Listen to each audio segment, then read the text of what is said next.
На каком языке говорили татары, да?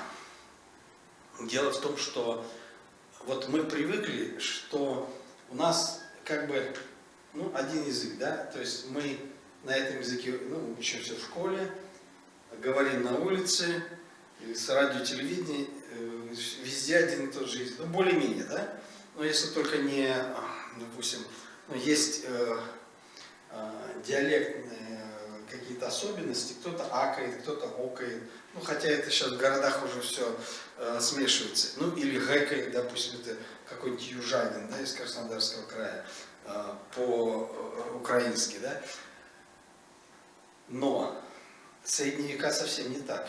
В средние века люди жили общинами, где не то что иностранец, а житель там из соседней деревни приезжал раз в 2 месяца. И, или там встречались жители общины по большим праздникам, там, для того, чтобы какие-то там торговые связи, там, жен надо брать или отдавать, значит, замуж. И они говорили на одном языке. Но как только они приезжали в город, то в городе устанавливался такой усредненный язык. Вот многие общины там приезжали в города, они же должны были вырабатывать какой-то общеразговорный язык. Вот этот общеразговорный кайне, он всегда присутствует. Вот мы говорим по-русски, это такой московский говор, да, вот у нас. Хотя есть и некоторые, еще раз говорю, там кто-то окает, вологодцы, это не такая общеразговорная норма. Но при этом есть еще и более сложная норма, это литературный язык, который вообще наддиалектный. Вот в Золотой Орде мы имеем все вот эти формы. Был разговорный язык,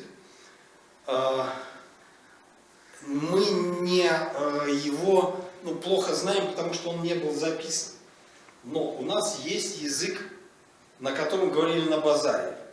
Это даже был записан словарь, кодекс Куманикус, это такой тройной, латино, татаро, армянский словарь. Это специально создавалось в Крыму, где жили итальянцы, армяне, и вели торговлю с татарами. Для того, чтобы там быстро переходить с языка на язык, у них был такой или читать, что там договор, чтобы никто никого не обманул, значит, вот был составлен такой разговорник. Там 99,9, то, что написано на татарском языке, не отличается от литературного современного татарского языка. И кроме того, у нас сохранилась огромная литература от этого времени. Сейф-Сараи, Хорезми, и различная Надж-аль-Фарадис, богословская литература, Рабгузи, книга о пророках. Там они все написаны на тюркском языке. То есть это литературный старотатарский язык. Поэтому тут мы совершенно четко можем говорить. Он изменялся, усовершенствовался даже литературный, но тем не менее он нам известен во всех деталях. То есть это татарский язык был? Да. Несомненно. Потому что, как вы Но говорите, по науке его называют языки... еще поволжские тюрки. Это научное название, чтобы затушевать, что ли. Потому что если будем говорить старотатарский, то считалось, что это мы кого-то обижаем. Хотя, например, чагатайский был раньше термин, а потом стали говорить просто староузбекский.